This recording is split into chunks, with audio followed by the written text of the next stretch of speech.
The Resident Evil franchise is one that I hold very near and dear. I was about 8 years old when I was first introduced into the franchise with Resident Evil 5. I know that game doesn't get the most positive reaction from fans, but I was 8 at the time, so I just didn't really have high standards for video games, much less horror games. Say what you will about Resident Evil 5, 8-year-old me had a lot of fun with that game, and it's ultimately what got me hooked on the franchise. I've played every Resident Evil release since, and yeah, I even saw the movies, which that could be a whole entire video in of itself. Anyways, this isn't a video of me competing for biggest Resident Evil fanboy.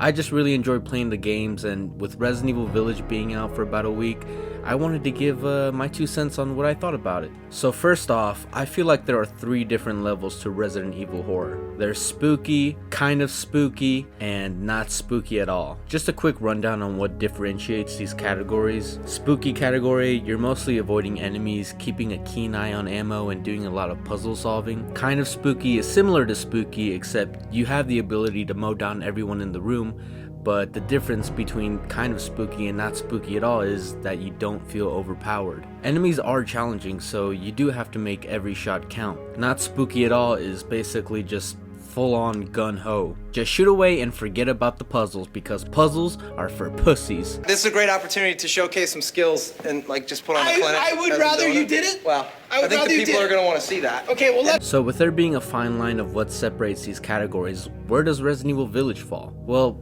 I think it's right here with these boys. It's no secret that Resident Evil was on the decline before Resident Evil 7 revived the franchise. It was a breath of fresh air, so naturally that set high expectations for Village.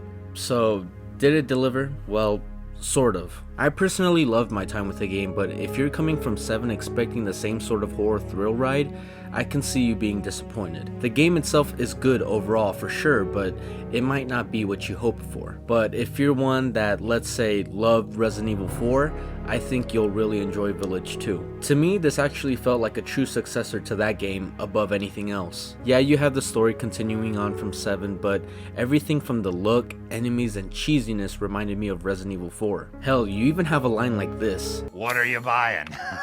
Just something an old friend of mine used to say.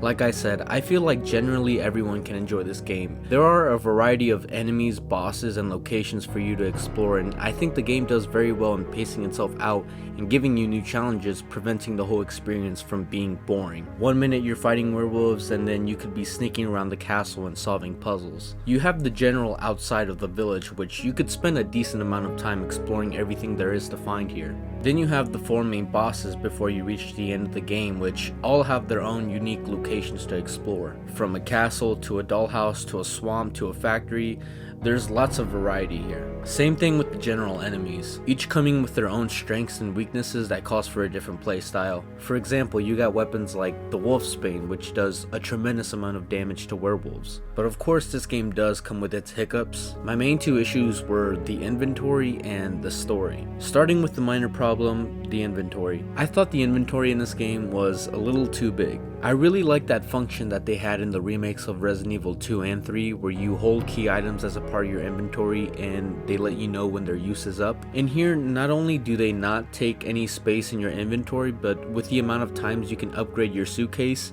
you won't ever really have to worry about running out of space. I played on hardcore difficulty, so I was hoarding lots of items through my gameplay, and with only 2 upgrades to the suitcase, I still had absolute 0 worries. Like I said, it's only a minor problem. I just think that that feature added a lot to the survival horror experience, and I wish it was implemented here. Now, for the big problem, the story. The story in this game is quite a mess. The premise is still fairly simple. In 7 you're trying to rescue your girlfriend, and in here you're trying to rescue your daughter. What really throws everything off the rails is Chris's involvement and Lady D's short-lived run in the game. And I'm sure everyone else thought that she would be a key part in this game's story when really she's barely in it. It's a shame too, because her section was the best part of the entire game, and she herself was the most interesting character here. She shows up fairly early, and when I realized that she wasn't the main villain, I got a little sad. I mean, these guys are alright too, but she was the best, and I feel like she didn't get to fulfill her entire potential here. Now for Chris, the man is just weird in this game. I can't talk too much about his involvement because he does play a big role in the story. I mean, he's not in the game much. They're just big information dumps whenever he does show up, but his character still just doesn't make any sense. Like, you really couldn't have said that earlier? I don't know. With how this game ends, I'm just not sure they landed it as cleanly as they wanted to. But overall, those are my thoughts on the game. I know this review came out super late. I really don't care, I just wanted to get it out anyways. I still enjoyed Resident Evil Village a lot. I still think Capcom is on a hot streak with this franchise. If you played the third remake, then just know this game will not disappoint as much as that one did. And if you have played Village, then I would like to know what you guys thought of it. Did you like it? Did you hate it? Did you play with the thick Lady D mod? Come on, be honest, you dirty dog. Hey, handsome. Anyways, that's all I got. See ya.